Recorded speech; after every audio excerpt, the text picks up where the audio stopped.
So all in all, our tips are to have a shared credit card, think about if it's important to you to create a mine, yours, and ours bank a card.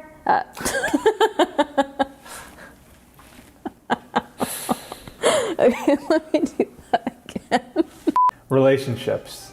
We've been in a relationship for 10 years, which is absolutely insane, but I love you. And if you're watching this video, there's a good chance that you're also in a relationship. But it's only really in the last 3 years since we moved in together that we've had to start thinking about money together. Hey friends, I'm Jenna. And I'm Neil. And welcome back to Roundup Save. Our mission here is to demystify money and empower you to take control of your own personal finances.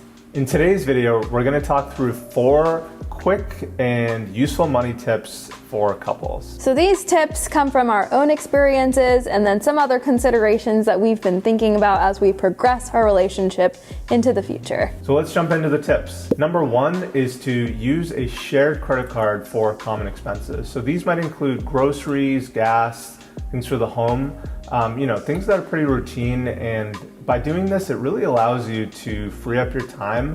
You don't have to spend a bunch of time splitting up your expenses every month. It's all done for you essentially on the card. Another benefit of this is actually to each person's credit score.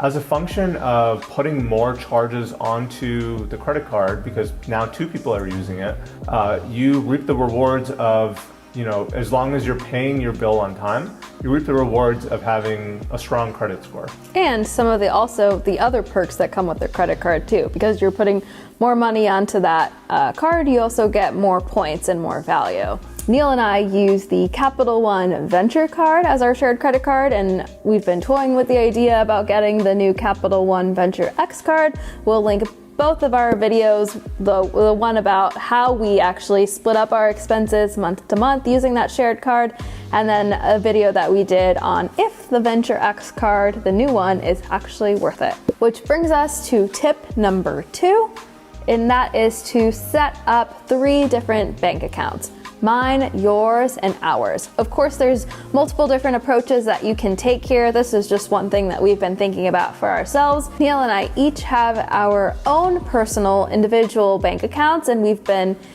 thinking about, now that we're engaged and going to be married soon, setting up a joint checkings account so that we can pool in money together and then split our shared expenses in different ways moving forward. Point number 3 is to be really transparent about your financial situations that are unique to both of you. So that could be like your debt, your loans, how much money you've saved, what are you investing in, things like that. So a couple years ago when Neil and I moved in together, we kind of had a conversation one evening and went through our bank accounts and talked about what are some of the money circumstances that we have going on. So I think all in all, just try and be as transparent as possible with your partner and make sure that you don't leave anything on the table. I think just being open and honest and being able to communicate financial stresses, financial, positive things that happen to you is just really important in a relationship.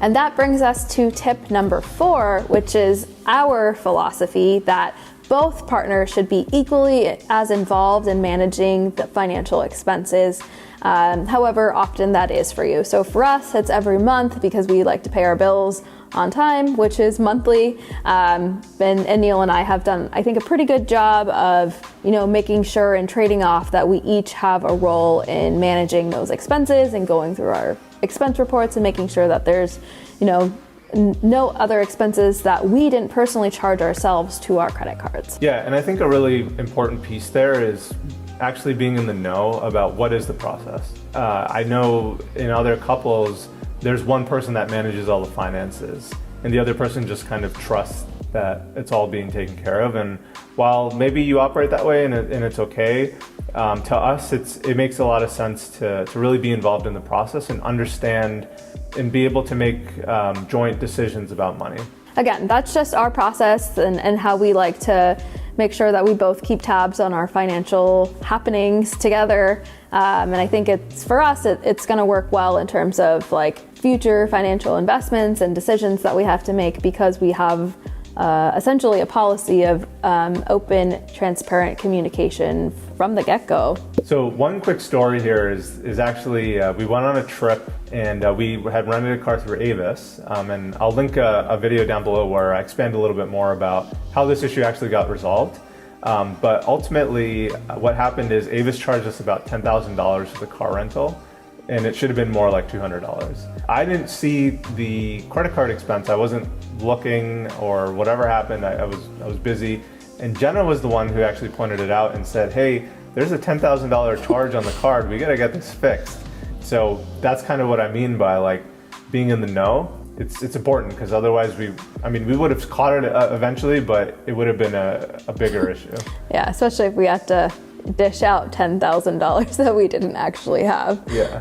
So all in all, our 4 tips are to make sure that you use a shared credit card if that's gonna work for you. Think about considering having a mine, yours, and ours bank account. The other number 3 is just to make sure that you're being open and transparent and honest with your financial situation. So talk about what's going on in your financial health. So if you have loans or debt or payments, or you have investment decisions that you need to make, like talk about it, and just like keep that line of communication open.